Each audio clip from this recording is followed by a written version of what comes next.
Hello, second grade. Today you're going to start a new story called Betsy Ross, and you can find that story on page 117 in your book. But you might want to look at 116 in your book and just read about a look back in history and see the differences between now and back when this country was just getting started. So, two questions you should ask yourself as you read today. Who is Betsy Ross? And why is she important? By the end of the story, you'll be able to answer those two questions. Let's go over a couple of words that you'll read today. The first one has a what kind of a syllable? That's right, a closed syllable. What kind of a syllable is next? Another closed syllable. Go ahead and read that. Very good. Let's read it together. British. Do you know who the British are? Maybe this will give you a hint. Here's the country of England. Great Britain, I should say. This is Great Britain, and that is what we're referring to when we talk about the British. Remember that people came over to America. Many people came over from Great Britain, from England, to settle in America. All right, and you know what we called those settlers? We said that they were colonists. Let's look at this word first. They were colonists because they were groups of people from another country that settled together in a new land.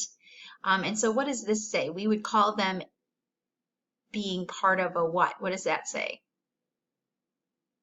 That's right, that says colony. That's the base word for if there were several of these settlements, we would say they were. That's right, colonies. Colonies, good job.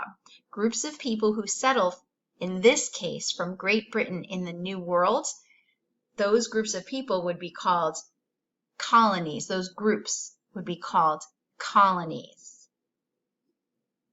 Okay, what does this say? I love this when this happens. This Y is in a closed syllable, so it has to say its short sound. Do you remember Y's short sound? Very good. So what does this say? Nicely done. It says mystery. Here, Y is in an open syllable, so it is saying one of its long sounds, E. I like to guess the solution to a mystery. That would be a sentence where we would use mystery. I know you know the definition of mystery. Let's move on. This is just a little teeny tiny word. The reason that your book has it in the vocabulary section in the end is because O is not saying the long sound. It's not saying like in from and love. It's saying its third sound. Let's say the sounds of O together. Ah, O, ooh, Did you hear that third sound? So what does this word say? That's right, prove.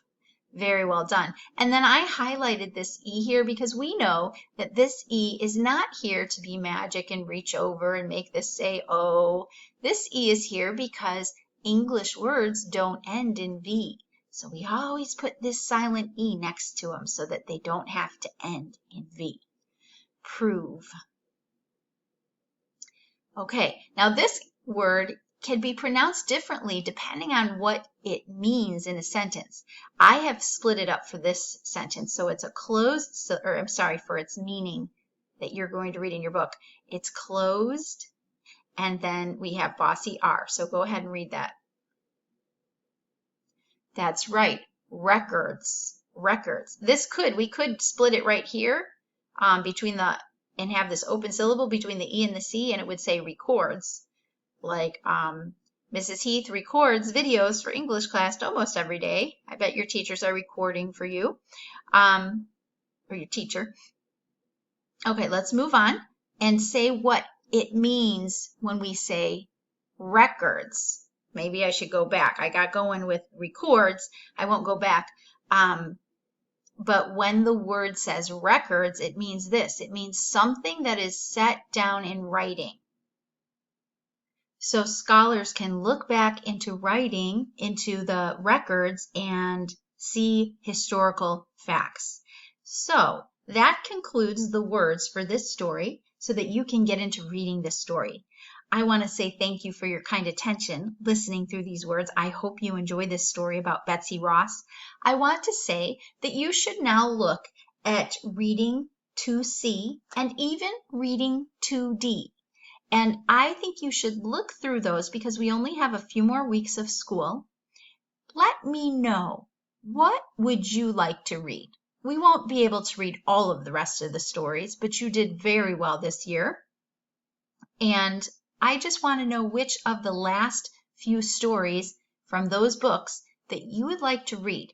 Give me one each, please, because with the amount of students that we have engaged in learning here, if you each gave one choice, we could attend to your choices.